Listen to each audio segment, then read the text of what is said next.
When you sin, the first effect that it has on your life can actually be really good.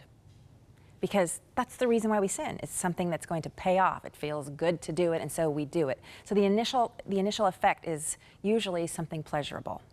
But that's just the initial effect.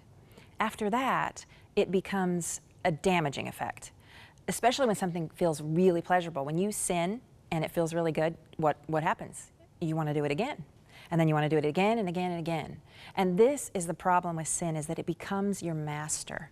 It becomes so tantalizing and so good that you can no longer resist it like a good donut. You just can't put it down. You have to have the next one and the next one. Believe me, I know what I'm talking about. Sin is a brutal taskmaster. So you become weak when you sin because you give your life over to something else. You literally give it away. If you think about those things in your life that control you, we all have them. I could give you a list of 5 things that I have that control me. One of them is comfort. I am controlled by this obsession with being comfortable. Now, comfort might not sound like a sin, but it becomes a sin at the minute that I let it control me, that I reject something that God wants me to do over comfort, what comfort wants me to do.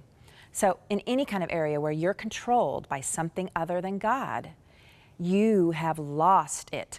You have given your life over, and you become a slave. We're meant to be slaves to God. In other words, we're meant to serve Him, to listen to Him, and to follow His precepts and His thoughts that He gives us in His Word. When we follow that, when we listen to Him and we agree with Him, then suddenly we're set free.